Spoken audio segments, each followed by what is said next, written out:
ও কি লাগছে, দুদিকে সর্ষের ক্ষেত হলুদ হয়ে আছে, আমরা তার ঠিক মাঝখান দিয়ে যাচ্ছি।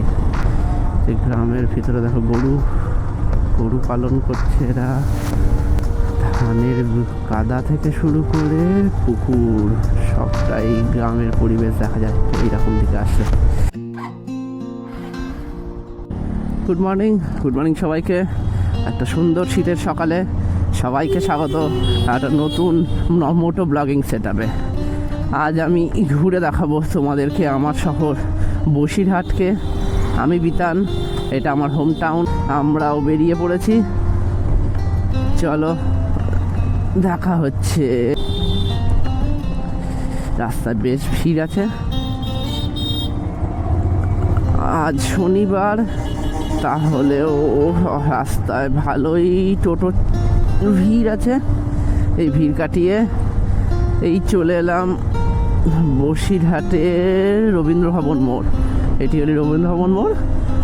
এখানে কিছু ট্রাফিক আছে, আমরা যদি নেব লেফট সাইডে। এইটা হলো রবীন্দ্র ভবন। এখানে কোনো একটা অনুষ্ঠান চলছে। কিসের অনুষ্ঠান? আচ্ছা, এটা বন্দে মাতারাম 150 বছর পূর্তি উপলক্ষে কোনো একটা অনুষ্ঠান রবীন্দ্র ভবনে চলছে। এটি হলো সূর্যকান্ত পার্ক,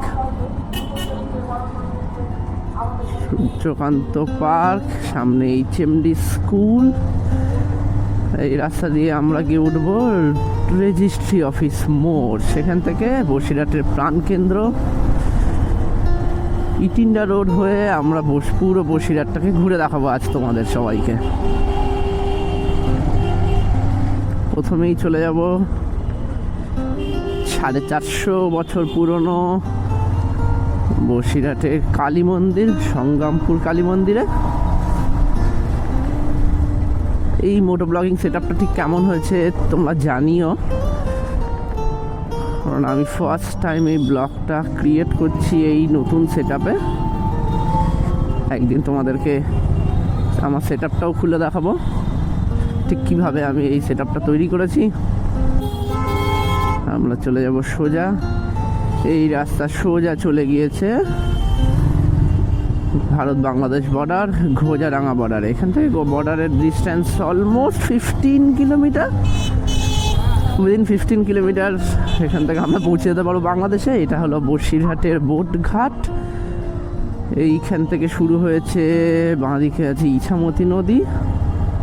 এখানে পুলিশ চেকিং চলছে। এখানে বাঁদিকে আছে ইছামতি নদী। এটা হচ্ছে একটা পার্ক ইছামতি নদীর তীরে। শীতকালে পার্কে বেশ লোকজন আছে।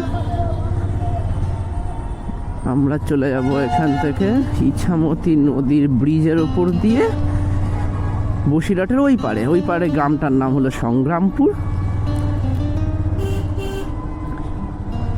চলো দেখানো যাক তোমাদের সবাইকে। এই এসে গেলাম বসিরহাটের বসিরহাটের প্রাণকেন্দ্র। এই হলো ইছামতি নদী। শীতের সকালের কুয়াশাতে পুরো নদীটা কুয়াশায় ঢেকে আছে।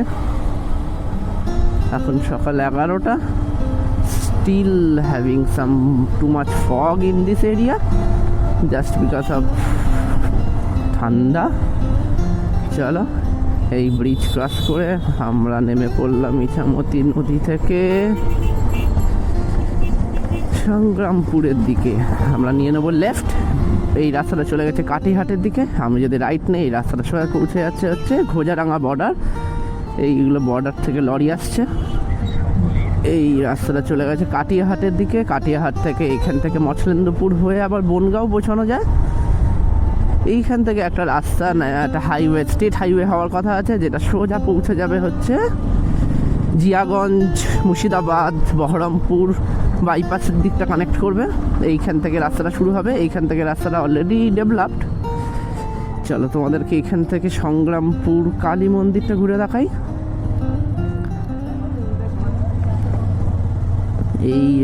এটা SP অফিস। আমরা সামনে চলে আসি। কালী মন্দিরটা যাওয়ার হচ্ছে সাইডের একটা রাস্তা আছে, রাস্তাটা হলো এইটা।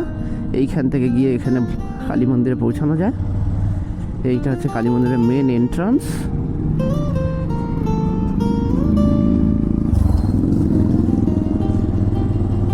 এইটা হলো কালী মন্দির, এখন মন্দিরে পুজো চলছে। চলো আমরা এগিয়ে যাই, তোমাদেরকে ঘুরে দেখাই আরও কিছু জায়গা যেটা বসিরহাটের মেন প্রাণকেন্দ্র বলে পরিচিত। আগেই বলেছি রাস্তাটা সোজা চলে গেছে ঘোজাডাঙ্গা বর্ডারের দিকে। আমরা চলে যাবো রাইট সাইডে। টার্ন লাইট জ্বালিয়েছি, রাইট নিয়েছি, ব্রিজটা ফাঁকাই। চলো যাওয়া যাক।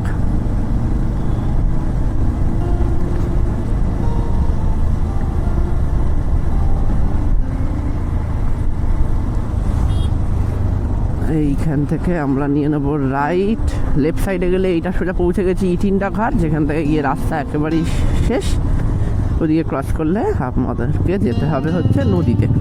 নদী ক্রস করে আমাদের ওই পার দিয়ে ইটিন্ডা। আগে কি হতো, যখন বসিরহাটে ব্রিজটা ছিল না তখন টোটাল বাংলাদেশের যে সমস্ত মালপত্র পারাপার হতো, ট্রান্সপোর্টেশন হতো হচ্ছে এই ইটিন্ডা ঘাট দিয়ে। তখন বসিরহাটে ব্রিজ হয়নি, আজ 2000 সালের দিকে আগের কথা বলছি। বসিরহাটে ব্রিজটা তৈরি হয়েছিল 2001 সালে, if I am not wrong, almost 2001-এর দিকে। এখানে পুলিশ চেকিং চলছিল, আমাকে কি ধরবে দেখা যাক। ওই সামনে দাঁড়িয়ে আছে, চেকিং চলছে, ধরবে কিনা জানি না। আমাকে ধরেনি, আমি চলে গেলাম। এই রাস্তাটা সোজা যাব। হ্যাঁ কি বলছিলাম হচ্ছে আগে ট্রান্সপোর্টেশন চলতে হচ্ছে ইটিন্ডা ঘাট হয়ে। তখন ওইখানে ভেসেল চলতো, মালবোঝাই লরি সবই ভেসেলে উঠে পার হতো। দেন ওই দিক দিয়ে ঘোজাডাঙ্গা বাজার যাওয়া যেত, তখন বসে একটা ব্রিজ হয়নি। এইখানে আছে হচ্ছে, এইটা হলো বসিরহাটের সব থেকে পুরোনো ভারত হোটেল, আর পিছনে ছিল টাউন হোটেল। এইখানে এক সময় মানুষ থাকতো, আজ আর কেউ থাকে না, কারণ এটা এখন ব্যাকডেটেড হয়ে গিয়েছে। সোজা যাব আমরা, সাইড দিচ্ছে না। চলো সাইড পাওয়া গেছে। স্লো, সামনে ট্রাফিক, চলো চলে যাওয়া যাক। ডাব, আমাদের এদিকে ডাবটা খুব ভালো পাওয়া যায়। কলকাতা তো ডাব পেতে গেলে প্রচুর পয়সা নেয়। আমাদের খুব দাম আছে, বাট স্টিল কলকাতা থেকে একটু কম। এইটা হলো বসিরহাটের অ্যাকচুয়াল প্রাণকেন্দ্র। এখানেই আছে সমস্ত দোকান, বাজার, শপিং মল, রেস্তোরাঁ, সবটাই আছে এখানে।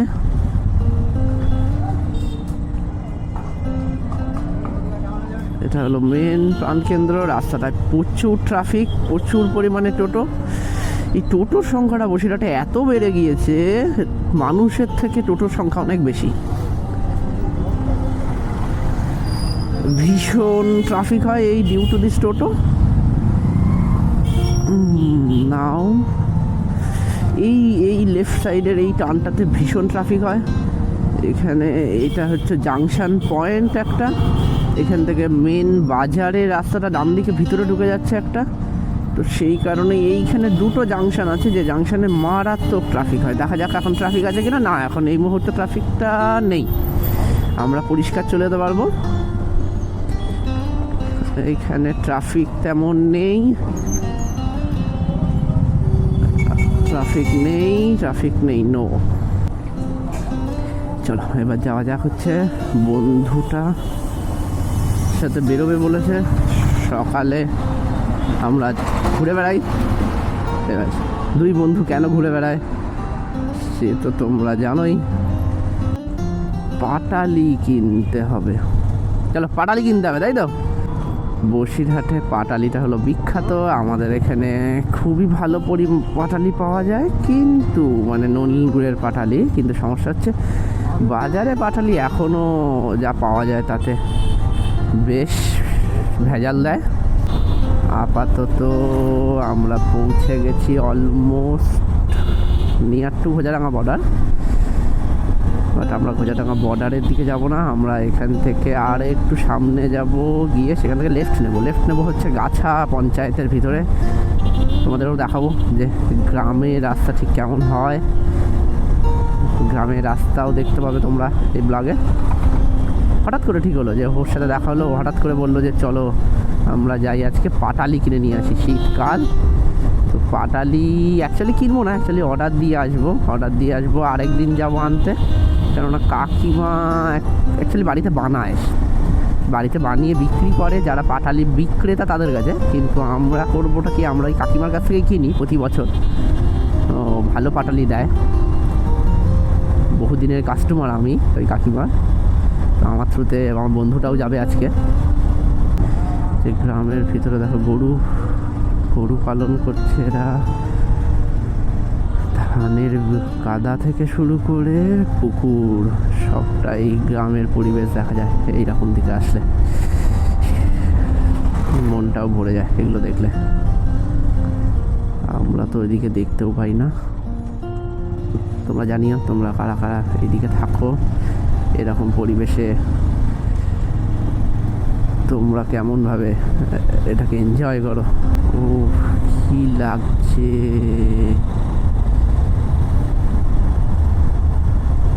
দুদিকে সর্ষে ক্ষেত হলুদ হয়ে আছে, আমরা তার ঠিক মাঝখান দিয়ে যাচ্ছি, একটা সরু গ্রামের রাস্তা।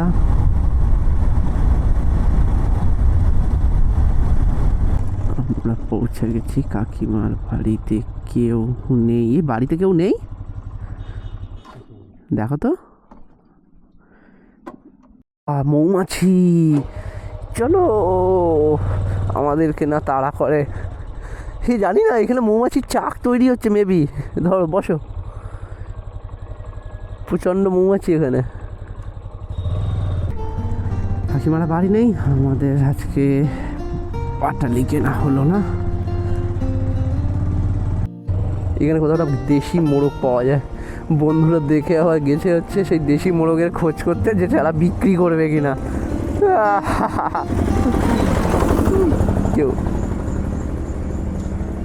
কেউ আছে করে বিক্রি করে হ্যাঁ কি বিক্রি করে? আরে এরা বাড়িতে পুষে দেন, এরা মানে যারা হচ্ছে এই মুরগির ব্যবসা করে তাদের কাছে বিক্রি করে, খুচরো একটা দুটো বিক্রি এরা করে না। হ্যাঁ বাট যতটা চাষ করে যে সেই, হ্যাঁ কিন্তু তুমি কিনবে কটা, তুমি ওর কাছ থেকে কিনবে একটা, কিন্তু ও বিক্রি করবে হচ্ছে বাল্কে, ও হয়তো 10টা 20টা একসাথে বিক্রি করে। হ্যাঁ হ্যাঁ লাভ বেশি হয়, I agree with you, but তোমার লাভটাও সেটা তো মানে 10টা বিক্রি করলে ও যতটা একসাথে পয়সাটা ক্রিয়েট করতে পারছে, তোমার কাছে একটা বিক্রি করে তো সেটা হয় না, সেই জন্য মেবি ওই তুমি চেয়েছো ওই জন্য ওরা বলছে হয়তো এখন দেবে না, এখন হয়তো সেই সাইজে হয়ও নি। কি বললো, বিক্রি করবে না না করে না? তাহলে মেবি তারা এটাও হতে পারে যে ওরা বাড়িতে বসে নিজেরা খাবে। পাটালি না পেয়ে হতাশ হয়ে আমরা চলে এসেছি বাড়ির দিকে।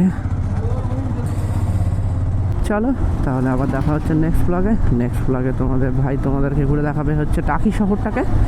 Till then take care, by.